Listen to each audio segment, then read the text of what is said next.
नमस्कार दोस्तों, मैं प्रशांत सिंह आप सभी का हार्दिक स्वागत एवं अभिनंदन करता हूं। हम आज से एक ऐसी यात्रा की शुरुआत करेंगे जिसकी मुझे बहुत समय से आकांक्षा थी और मैं सोचता था कि कैसे मैं अपने समाज के निर्माण में कुछ योगदान दे सकूं। वस्तुतः काफ़ी समय से मैं छात्र ही हूं और अभी तो मेरा पेशा छात्र ही है, तो एक छात्र के रूप में मैं क्या समाज को अर्पित कर सकता हूं, तो उसी बारे में मेरी यात्रा शुरू हो रही है। इस क्रम में हम लोग सीखेंगे, कुछ सिखाएंगे, पढ़ेंगे और पढ़ाएंगे, अपनी बातें रखेंगे, दूसरों की बातें सुनेंगे। हम एक सशक्त लोकतंत्र में रहते हैं, दुनिया के सबसे बड़े लोकतंत्र में रहते हैं, तो एक सभी को अपने विचार रखने का अवसर प्राप्त होगा और हम एक चर्चा परिचर्चा का एक स्वस्थ और सुपोष्ट माहौल बनाएंगे और बनाने का प्रयास करेंगे। तो इसी क्रम में मैं अपनी बातों को आगे रखता हूँ।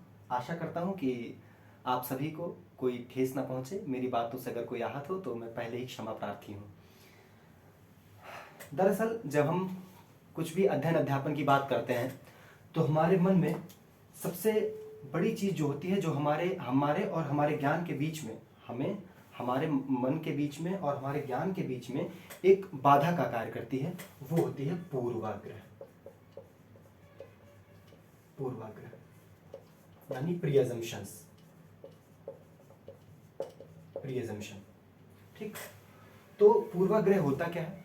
किसी भी एक चीज के बारे में, किसी भी चीज के बारे में, जैसे ये बोतल है, इस बोतल के बारे में यदि मैं पहले से ही ये धारणा अपने मन में बना लूंगा कि ये बोतल बहुत सुंदर है और ये बोतल बहुत अच्छी लग रही है देखने में, यह बोतल मेरे लिए सिर्फ लाभकारी ही है, लेकिन हो सकता है कि इस बोतल में कोई विषैला पेय पदार्थ हो।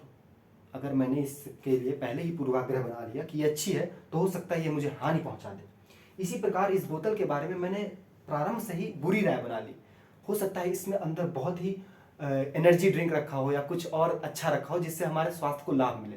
तो कुल मिला के कहने का मतलब है, जब हम अध्ययन और अध्यापन करते हैं या फिर कुछ सीखते हैं, तो सबसे बड़ी चीज होती है कि हमने बचपन से अभी तक जो भी अपने मन में पूर्वाग्रह बना रखे हैं, उन पूर्वाग्रहों को तोड़ना है। तो उसी क्रम में मैं, जो मूल मंत्र है, हमें विद्या अर्जित करने का, ज्ञान अर्जित करने का, अगर हमें स्वस्थ ज्ञान अर्जित करना है तो उसका हमें मूल मंत्र याद रखना होगा, वो है पूर्वाग्रहों को दूर करना। सबसे पहला मंत्र, पूर्वाग्रहों को हम दूर कर पाएंगे तभी हम अपने ज्ञान को प्राप्त करने की पहली सीढ़ी को पार कर लेंगे। क्योंकि पूर्वाग्रह के साथ पाया हुआ ज्ञान खुद के मन को तो कलुषित करता ही है, साथ ही साथ आगे आने वाली पीढ़ियों को भी कलुषित करता रहता है। जैसा कि उदाहरण के तौर पर ले लें तो पूर्वाग्रह के तौर पर ही पाकिस्तान नाम का एक मुस्लिम राष्ट्र बना, और नाम मुस्लिम राष्ट्र बना, लेकिन ये पूर्वाग्रह था, एक मन में बैठा दिया कि नहीं, एक मुस्लिम धर्म के नाम पर राष्ट्र बनाया जा सकता है। वो 20 साल बाद, 25 साल बाद वो गलत साबित हुआ और भाषाई आधार पर ही भाषाई विभाजन हो गया और पूर्वी पाकिस्तान पश्चिमी पाकिस्तान अलग हो गए, जिसे हम पाकिस्तान और बांग्लादेश के नाम से जानते हैं।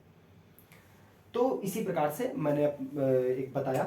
अब सबसे बड़ी चीज होती है कि हम सोचते हैं कि हमें पढ़ना है, सिर्फ पढ़ना है, लेकिन हम ये भूल जाते हैं कि हमें पढ़ना तो है, लेकिन हम कई सारे विषयों को एक साथ लेकर पढ़ते हैं।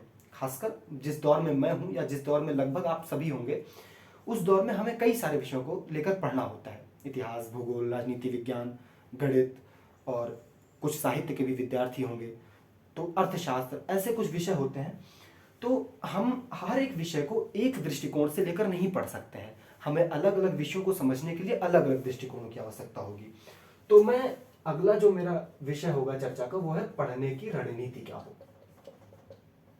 पढ़ने की रणनीति क्या हो, पढ़ने की रणनीति बताने के क्रम में मैं अलग अलग विषयों के बारे में चर्चा करूंगा।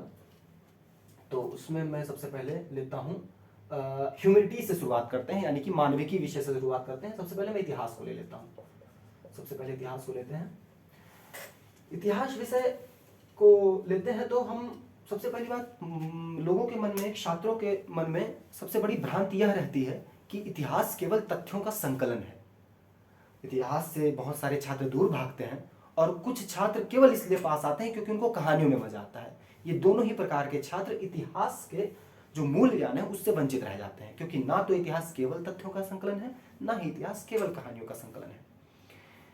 इतिहास विषय को समझने के लिए जो सबसे बड़ी चीज़ है, सबसे पहली चीज़ है, वो हमारे मन में होनी चाहिए अलग अलग दृष्टिकोणों को, अलग अलग विचारों को पचा पाने की क्षमता। मार्क्सवादी इतिहास कोई और बात कहेंगे, राष्ट्रवादी इतिहास कोई और बात कहेंगे, राष्ट्रवादी इतिहासकार कुछ कोई और बात कहेंगे, वहीं मार्क्सवादी कुछ और बात कहेंगे, और सबाल्टर्न कुछ और बात कहेंगे, उपनिवेशवादी जो हैं वो कुछ और बात कहेंगे, साम्राज्यवादी कुछ और बात कहेंगे।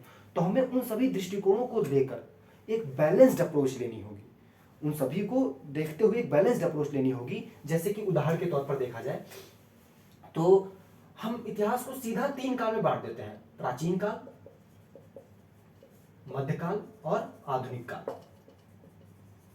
जो ये आधुनिक काल बांटा गया है 1757 से लेकर के 1947 तक, क्या इस पर प्रश्न चिन्ह लगाना ठीक है कि आधुनिक काल को आधुनिक क्यों कहा जाए? इसके पीछे एक बहुत बड़ी साजिश रही। अगर हम इसको स्पष्टतया देखने की कोशिश करें तो इसके पीछे साजिश रही ब्रिटिश इतिहासकारों की। जो साम्राज्यवादी इतिहास लेखन है उसमें यह है कि 1757 के बाद के काल को आधुनिक काल बताया गया, ताकि हम वो यह दिखा सकें, वो जिस एजेंडे पर अपने उपनिवेश बनाते थे ब्रिटिश लोग, या जो उपनिवेशवादी शक्तियां थी, यूरोपीय देश थे, वो जिस एजेंडे पर अपने उपनिवेश बनाते थे कि हम दुनिया को सभ्य करने निकले हैं। अरे जिस समय तुम जंगलों में घूम रहे थे, असभ्य जीवन व्यतीत कर रहे थे, वहाँ उस समय हमारे यहाँ पता नहीं किस किस विषय पर चर्चाएं होती थी और शास्त्रार्थ होते थे। तो खैर वो सब तो बात की बातें हैं। तो वो बताने का प्रयास करते हैं कि 1757 से जो आधुनिक काल का आरंभ हुआ, यानी कि प्लासी की विजय के बाद से 1757 में प्लासी का युद्ध होता है, और प्लासी के युद्ध के बाद से वो आधुनिक काल का प्रारंभ होता है। लेकिन क्या आधुनिक काल को आधुनिक कहना उचित है? यह भी तो हमें परीक्षण करने की आवश्यकता है। वहीं दूसरी तरफ कुछ, अब इसी तरह देखा जाए तो मध्यकाल को ब्रिटिश जो है वो मध्यकाल के बाद आधुनिक काल के बीच को अंधकार का युग कह देते हैं। इसी प्रकार मध्यकाल को रुका हुआ काल, स्थिर काल कह देते हैं। वहीं जो राष्ट्रवादी इतिहास लेखन है उनमें जो हिंदू राष्ट्रवादी इतिहास लेखक है वो मध्यकाल को गुलामी का काल कह देते हैं, मध्यकाल को गुलामी का काल कह देते हैं, और प्राचीन काल में अपनी महत्ता ढूंढने की कोशिश करते हैं जो हिंदू इतिहासकार, जो हिंदू राष्ट्रवादी इतिहास लेखक है। वहीं जो मुस्लिम राष्ट्रवादी इतिहास लेखक हैं, जो अलीगढ़ स्कूल से निकले हुए हैं या हनीफी स्कूल के समर्थक हैं, वो मध्यकाल को बढ़ा चढ़ा कर देखते हैं, मध्यकाल को और आगे ले जाकर देखने की कोशिश करते हैं। उसी क्रम में मोहम्मद बिन कासिम को पहला पाकिस्तानी बताने का प्रयास किया जाता है कुछ इतिहासकारों द्वारा। तो उसी क्रम में मैं कहना चाहता हूँ कि कोई भी इतिहास लेखन जो है, इसी प्रकार अगर हम बात करें तो सबाल्टर्न भी आते हैं आगे, सबाल्टर्न आते हैं। जैसे सबाल्टर्न का मैं उदाहरण दूं तो आते हैं, जैसे उदाहरण दूं तो जैसे जब विभाजन हुआ तो विभाजन के बाद लोगों ने कुछ शासन सत्ताओं पर चर्चा की कि यहाँ सरकार कैसे बनी, वहाँ सरकार कैसे बनी, प्रांतों का एकीकरण कैसे हुआ। लेकिन वहीं पर कुछ इतिहासकार ऐसे थे जिन्होंने लोगों पर ध्यान केंद्रित किया, लोगों से चर्चाएं की, लोगों से परिचर्चाएं की, उनसे बात की कि उनकी आप बीती क्या रही इस आपाधापी के दौर में। तो लोगों के बीच में इतिहास का जाकर अध्ययन करना ही सबाल्टर्न अध्ययन कहलाता है। ठीक, और एक आता है संशोधनकारी, वो सबसे मिला जुला और लगभग सटीक तो नहीं लेकिन लगभग सटीक वर्णन प्रस्तुत करता है। तो हमें ये समझने की जरूरत है कि ये जो 4-5 मैंने इतिहास लेखन के नजरिए बताए आपको, 4-5 इतिहास लेखन के स्कूल बताए, इस इतिहास लेखन में ना कोई इतिहास लेखन निरपेक्ष है, ना कोई इतिहास निरपेक्ष है। हमें ह्यूमैनिटी सब्जेक्ट ही ऐसा है, उसमें खासकर इतिहास की हमें अलग अलग समय पर अलग अलग चीजों को लेकर चलने की आवश्यकता होती है। ठीक, तो इस प्रकार से, और इतिहास में केवल तथ्यों का संकलन नहीं होता, संकलन होता है अवधारणाओं का, कि कोई भी राजनीति जो है, चाहे वो राजनीति से रिलेटेड हो या आर्थिक पहलू से रिलेटेड हो या सामाजिक पहलू से रिलेटेड हो, सांस्कृतिक हो, धार्मिक हो, किसी भी तरह का हो, वह किस प्रकार से क्रमबद्ध तरीके से आगे बढ़ रहा है, हमें उन परिवर्तन के तत्वों को रेखांकित करने की आवश्यकता होती है। संभवतः मैं जो अपने सीखने सिखाने का कार्य जो है वो इतिहास से ही प्रारंभ करूंगा। तो जब हम इतिहास विषय में आएंगे तो हम इसके बारे में एकदम विस्तृत परिचर्चा करेंगे। एक बार अभी मैं पूरे सारे विषयों का ओवरव्यू दे देता हूँ। अगला लेते हैं भूगोल को। भूगोल को लेते हैं तो हमें भूगोल में, अगर हम इतिहास वाली अप्रोच भूगोल में लगाने लगेंगे तो गड़बड़ हो जाएगी, क्योंकि इतिहास, मान लीजिए हम इतिहास पढ़ रहे हैं, इतिहास पढ़ते समय हमारा जो माइंडसेट बना हुआ है वही माइंडसेट हम भूगोल में नहीं रख सकते हैं, क्योंकि भूगोल में हमें जो घटनाक्रम हुए उनका परीक्षण करके उनके कारणों को जानने पर बल देना होता है। तो जैसे मान लीजिए कि ठंड है, अभी आजकल ठंड का मौसम है, तो कोहरा पड़ता है, तो हम कोहरे को देखते हैं, उसको ऑब्जर्व करते हैं, उसका अन्वेषण करते हैं और देखते हैं कि कोहरा है क्या। फिर उसके बाद परत दर परत हम उसके कारणों पर जाते हैं। तो हम परिणाम से कारण की ओर जाते हैं भूगोल में हम परिणाम से कारण की ओर जाते हैं।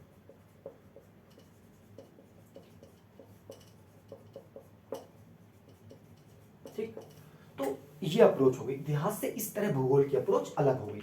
अब ऐसे ही एक बार सारे विषयों का ओवरव्यू दे दिया जाए।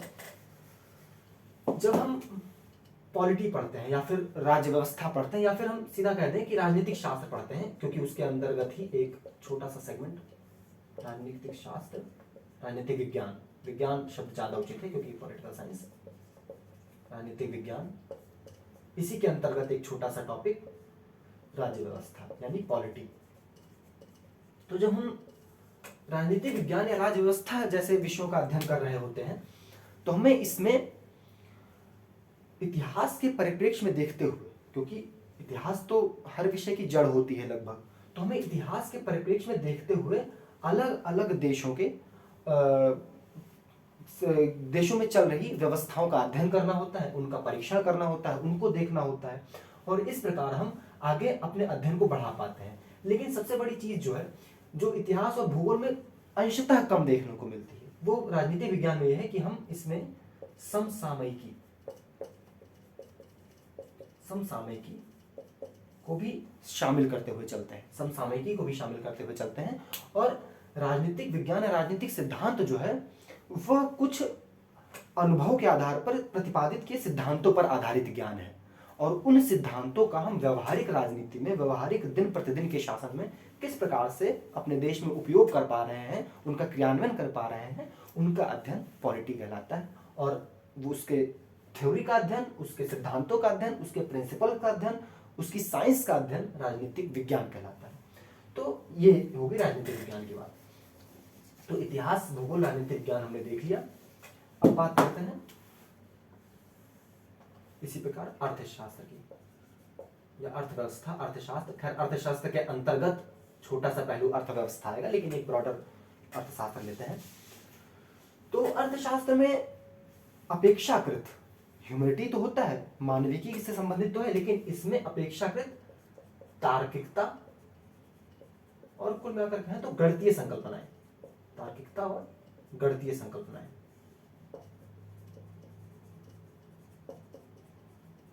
अपेक्षाकृत अधिक मात्रा में होती है।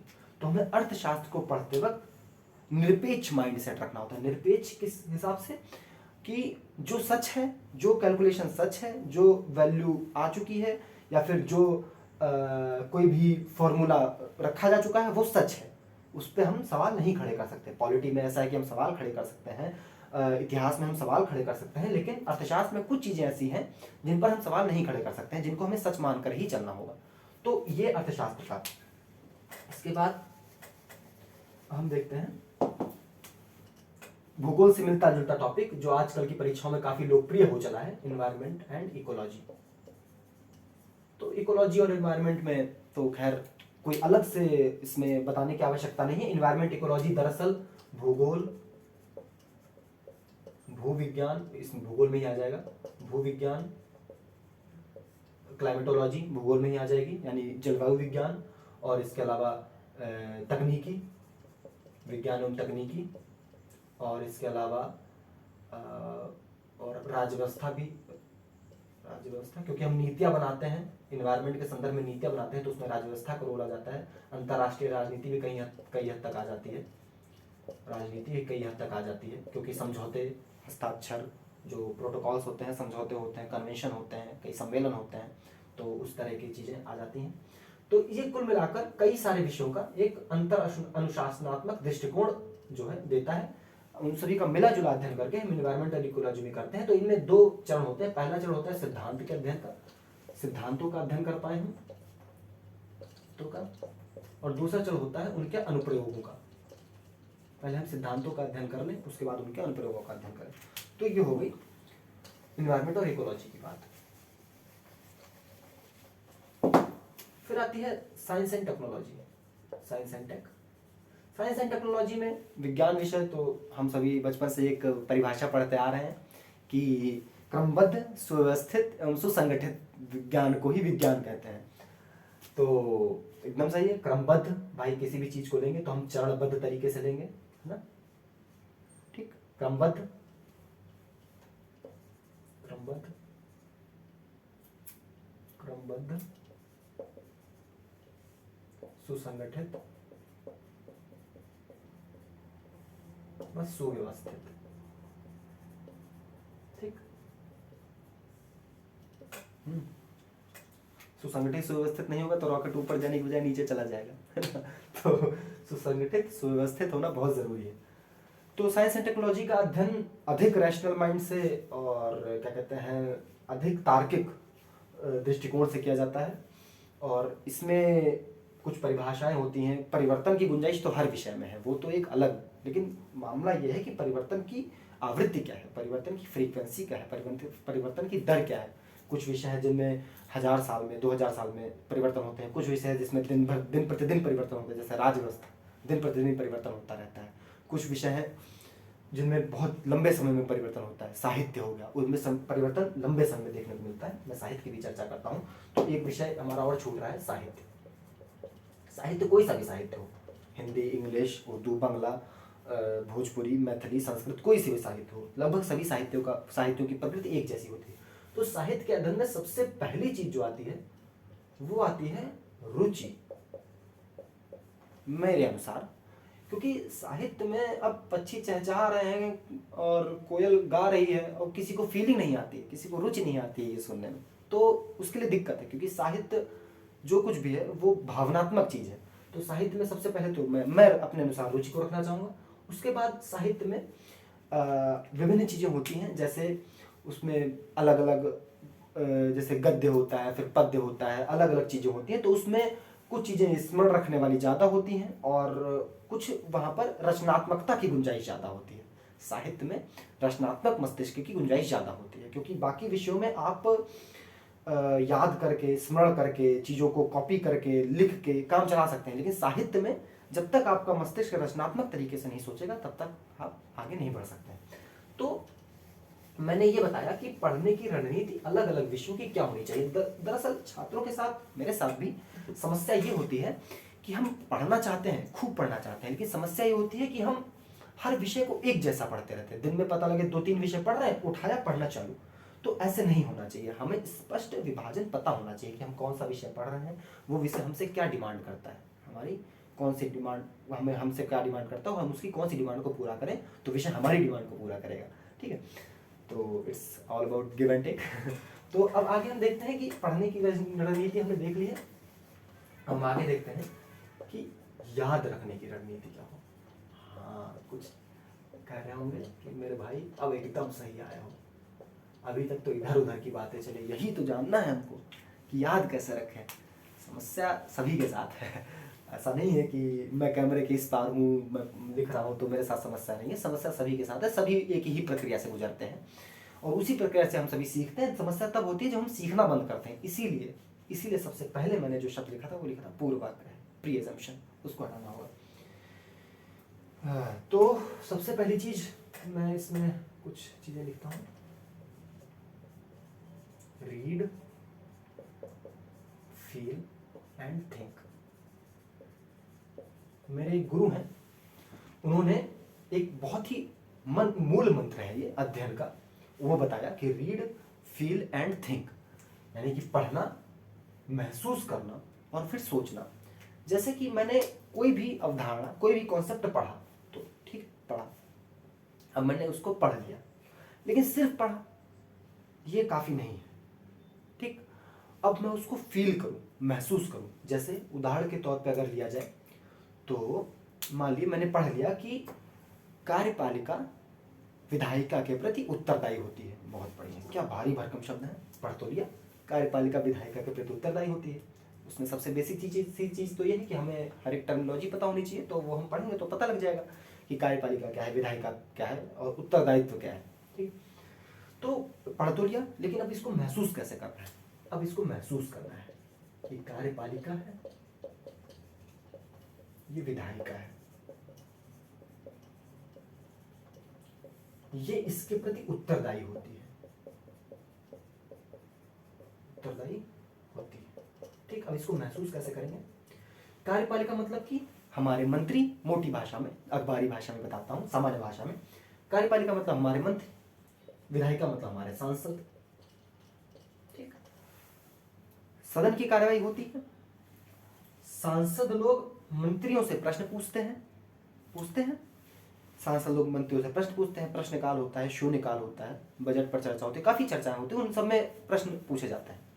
तो सांसद जो है मंत्रियों से प्रश्न पूछते हैं और मंत्री जो है सांसदों को उत्तर देते हैं। और किसी दिन अगर ऐसा हुआ कि प्रत्यक्ष या अप्रत्यक्ष तरीके से कार्यपालिका उत्तर देने में समर्थ नहीं हो पाई, या लोकतंत्र की भाषा में कहें तो किसी दिन यदि कार्यपालिका ने विधायिका में अपना विश्वास खो दिया, ये पॉलिटी की लैंग्वेज है, विश्वास खो दिया मतलब कि खुद का बहुमत सिद्ध नहीं कर पाई, तो इसका मतलब है कि उस दिन से कार्यपालिका का काम खत्म, सरकार गिर जाएगी। तो मोटा मोटा मेरे कहने का मतलब कि हमने पढ़ तो लिया कि कार्यपालिका विधायिका के प्रति उत्तरदायी होती है, बचपन से हम सबने पढ़ा, लेकिन इसका मतलब क्या है कि प्रतिदिन का उत्तरदायित्व संसदीय शासन प्रणाली में भारत में कैसे सुनिश्चित होता है, इसको समझना है, इसको सोचना है, इसको महसूस करना है ना। तो ये चीजें और थिंक, हाँ, फिर लास्ट में आता है, इसको हमने महसूस किया, ठीक, और फिर थिंक, और फिर सोचा। सोचेंगे कैसे? अब हमने पढ़ लिया, अब हमने महसूस कर लिया कि हाँ ऐसा है। अब हम सोचेंगे कि मान लीजिए कोई घटना आई, उस पर हम सोचेंगे कि इस घटना पे कार्यपालिका ने कैसे अपनी बात रखी और विधायिका ने कैसे उसको उत्तरदायी ठहराया, या कार्यपालिका ने अपने आप को कैसे उत्तरदायित्व अपना सिद्ध किया। जैसे अभी सत्र चल रहा था, संसद का सत्र चल रहा था, तो कोई भी पारित होगा, कोई भी विधेयक पारित होगा तो उस पर चर्चा होगी। जैसे बात करें तो महिलाओं के विवाह की उम्र बढ़ाने के संदर्भ में 18 से 21 वर्ष वाला जो एक्ट रखा गया, तो अधिनियम रखा गया पारित होने के लिए। तो अब विधेयक रखा है, माफ कीजिएगा, पारित हो जाने के बाद अधिनियम हो जाता है, जब रखा जाता है तो विधेयक होता है। तो विधेयक रखा गया चर्चा के लिए। अब उसमें क्या हुआ कि चर्चा परिचर्चा में विरोध इतना हुआ, कार्यपालिका का विरोध विधायिका द्वारा इतना हुआ, क्योंकि कौन रखता है? कार्यपालिका। अधिकतर मामलों में कार्यपालिका ही रखती है, ठीक है, जो विधेयक होते हैं उन पर कार्यपालिका रखती है, उस रखा और विधायिका में चर्चा हुई और खूब गहमा गहमी हुई, खूब विरोध हुआ। इसलिए जो है वो विधेयक जो है वो संयुक्त समिति को भेज दिया गया, ज्वाइंट पार्लियामेंट कमेटी को भेज दिया गया, और उस पर अभी जो है ज्वाइंट पार्लियामेंट्री कमेटी विचार करेगी और अगला जब सत्र आएगा तो उस पर निर्णय सामने आएगा। तो ये हमने अब सोच लिया। अब जब हमने पढ़ लिया, महसूस कर लिया और सोच लिया, तो ये हमारे मस्तिष्क पर अटल हो गया। एक बार हम पढ़ेंगे, आसान नहीं है, मतलब थोड़ा इस प्रक्रिया से गुजरना थोड़ा कठिन है, क्योंकि हम बचपन से जिस प्रक्रिया से पढ़ते आ रहे हैं उस प्रक्रिया से बाहर निकलना है। तो पढ़ा, महसूस किया और सोचा, फिर जाकर ये चीज हमारे दिमाग में परमानेंट हो गई। अब हमारे सामने कभी भी कोई भी कथन आएगा कि क्या कार्यपालिका विधायिका के प्रति उत्तरदायी होती है, तो अगर हाँ तुरंत आएगा। सबसे पहले फिर क्या आएगा? सबसे पहले तीसरी वाली चीज आएगी कि नहीं, ये विधेयक पारित हुआ था, तो ये विधेयक पारित होते समय ये दिक्कत हो गई थी, क्योंकि विधायिका मान नहीं रही थी। यानी कि मान क्यों नहीं रही थी? क्योंकि मनवाना है, कार्यपालिका मनवाएगी विधायिका को, क्योंकि वो उत्तरदायी है। ठीक, फिर इसके बाद फील और रीड पीछे हो जाएगा, हम तुरंत सोच लेंगे।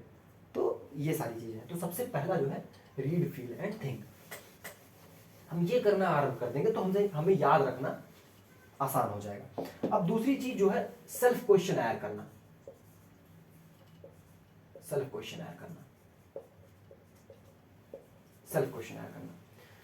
क्वेश्चनर कैसे? अब जैसे मान लो कि मैंने कोई भी चीज पढ़ी, या जैसे कोई भी चीज पढ़ी, जैसे मान लो कि ये भारत है,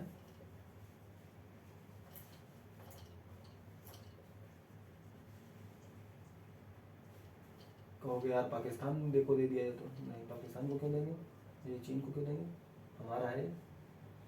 ठीक, ये भारत है, हमने पढ़ लिया। ठीक, अब हमने पढ़ा कि पूर्वी तट जो है पूर्वी तट जो है, भारत के पूर्वी तट पश्चिमी तट की तुलना में अधिक विकसित है। भारत के पूर्वी तट भारत की पश्चिमी तट की तुलना में माफ कीजिएगा, भारत के पश्चिमी तट पूर्वी तट की तुलना में अधिक विकसित है। ये अधिक विकसित है, ठीक, पश्चिमी तट अधिक विकसित है। क्यों? अब हमने ये पढ़ लिया, अभी क्यों का शब्द तो हम अपने आप से लगाएंगे। हमने ये पढ़ लिया कि ये विकसित है, अधिक विकसित है, ठीक है, हमने एक लाइन पढ़ ली कि पश्चिमी तट पूर्वी तट की तुलना में अधिक विकसित है। लेकिन अब हम खुद से क्वेश्चन करेंगे, क्यों विकसित है और उसका उत्तर जानने का प्रयास करें। प्रयास कीजिएगा आप लोग, है ना। तो उत्तर जानने का प्रयास करेंगे, तब जब हम उसका उत्तर ढूंढ लेंगे तो हमें ये तथ्य फिर कभी नहीं भूलेगा कि पश्चिमी तट क्यों विकसित है ज्यादा और पूर्वी तट क्यों कम विकसित है। अभी हम ऐसे पढ़ लें कि पश्चिमी तट ज्यादा विकसित है, पूर्वी तट कम विकसित है, तो हो सकता है कल परसों या फिर हफ्ते भर बाद हमारे दिमाग से यह बात निकल जाए, यह बात फिसल जाए। तो सेल्फ क्वेश्चन करना, हर एक चीज में सेल्फ क्वेश्चन करना। और सेल्फ क्वेश्चन का सबसे बड़ा मोटिवेशन होता है कि पढ़ते वक्त हमें हमेशा ये सोचना कि मुझे ये चीज या मुझे ये बात, मुझे ये सिद्धांत, मुझे यह तथ्य किसी और को समझाना है। तो ये सबसे बड़ा मोटिवेशन होता है। तो अगर हम ऐसा करेंगे तो हम सेल्फ क्वेश्चन कर पाएंगे और खुद के डाउट्स को अच्छे से खुद ही क्लियर कर पाएंगे। तो ये है। और फिर आता है मिरर प्रैक्टिस। तो मैंने पहला क्या बताया था, एक बार हम क्रमबद्ध चल लें। पहला बताया मैंने read, feel and think.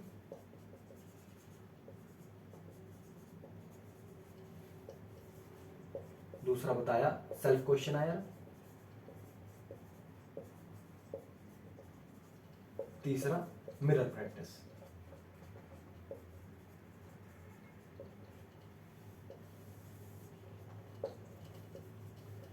Mirror practice में क्या है, यदि कोई सिद्धांत या कोई बात या कोई तथ्य हमने पढ़ लिया है तो उसको पढ़ने के बाद हम पहले तो रीड, फील एंड थिंक किया है, फिर सेल्फ क्वेश्चनर किया है, फिर इसके बाद हम शीशे के सामने जाएं या किसी दीवार के सामने खड़े हों और ऐसे समझाएं जैसे हम किसी दूसरे व्यक्ति को समझा रहे हैं।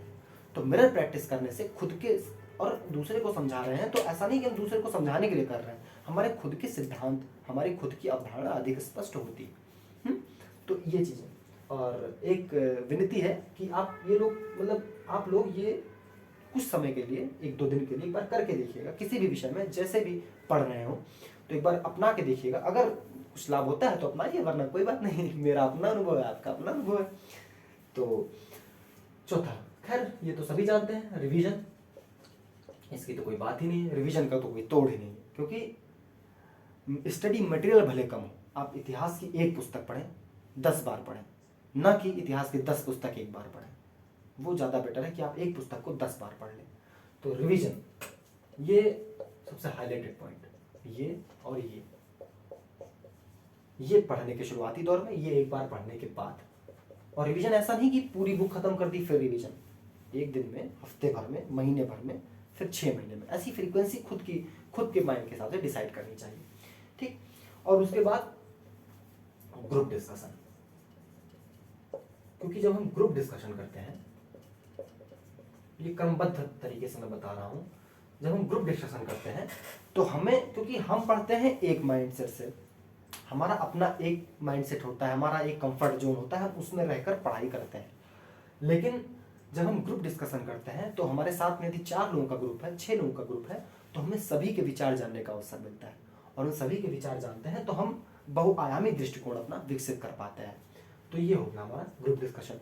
तो ग्रुप डिस्कशन करने के लिए जरूरी नहीं कि अब ऐसा ग्रुप डिस्कशन ना हो कि दोस्त लोग इकट्ठे हो रहे हैं और ग्रुप डिस्कशन के नाम पे कोल्ड ड्रिंक और भी जो कुछ चल रहा है, तो ऐसा ना हो। तो इससे ज़्यादा अच्छा है कि हम फ्रीक्वेंसी इसकी कम रखें, हफ्ते में एक बार या 10 दिन में एक बार, और बस एक बार खुद को टटोलते रहे कि क्या हम सही दिशा में जा रहे हैं। ग्रुप डिस्कशन का सबसे सही फायदा सही दिशा ज्ञात करने में होता है। क्योंकि कई बार हम पढ़ाई तो करते जाते हैं लेकिन हमें दिशा ज्ञात नहीं होती है कि क्या हम सही दिशा में पढ़ रहे हैं या गलत दिशा में पढ़ रहे हैं। तो ग्रुप डिस्कशन ये।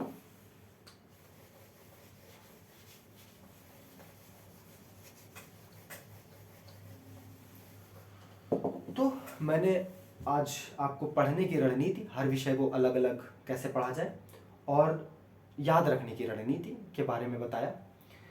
अब हम जब अगली कक्षा में मिलेंगे तो मैं इतिहास विषय से शुरू करूँगा, और इतिहास विषय को हम साथ में समझेंगे, साथ में सीखेंगे, और इतिहास विषय को कैसे पढ़ें, कैसे अच्छे से याद रखें, कैसे फैक्ट्स कम से कम रखें और अवधारणा ज़्यादा से ज़्यादा रखें जिससे लंबे समय तक याद रह सके। इतिहास का सबसे मतलब निगेटिव एस्पेक्ट यह है छात्रों के अनुसार, हम छात्रों के अनुसार, कि हम लोग इतिहास को भूलते बहुत जल्दी हैं, ऐसा कहा जाता है। लेकिन इतिहास को मैं मतलब आप सबके साथ मिलकर कुछ इस तरह से प्रस्तुत करने की कोशिश करूँगा कि ना तो वो पूरी तरह से कहानी हो जाए, ना वो पूरी तरीके से तथ्य रह जाए। तो कुछ बीच का रास्ता हम अपनाएंगे जिसमें हम एक क्रमिक विकास के तौर पर देखते हुए चलेंगे, और इस तरह से हम आगे चीज़ों को बढ़ाएंगे, और समय समय पर मैं अन्य विषयों का भी कुछ बताता रहूँगा। तो मैं आशा करता हूँ कि आप सभी को आज ये जो मेरी पहल की शुरुआत है ये अच्छी लगी होगी। अगर कुछ भी गलती लगी हो या कुछ भी सुझाव हो तो प्लीज़ ज़रूर बताएं, क्योंकि नो वन इज़ परफेक्ट, और मैं भी जो है निरंतर बेहतर बनने के लिए ही प्रयास कर रहा हूँ, और आप सभी का प्रयास भी यही होना चाहिए कि हम एक पिंजरे में बंद होकर कुएं के मेढक बनकर ना रह जाएं, कुछ एक्सप्लोर करें, कुछ सीखें, समझें। तो प्लीज़ अगर कोई सुझाव हो तो ज़रूर बताइए, कोई आलोचना हो तो बेझिझक आप आमंत्रित हैं, कोई बात अच्छी ना लगी हो तो भी आप आमंत्रित हैं, क्योंकि लोकतंत्र की, सशक्त लोकतंत्र की पहचान यही है। तो आज के लिए बहुत बहुत धन्यवाद, और इतने समय तक मुझे देखने के लिए बहुत बहुत धन्यवाद, शुक्रिया।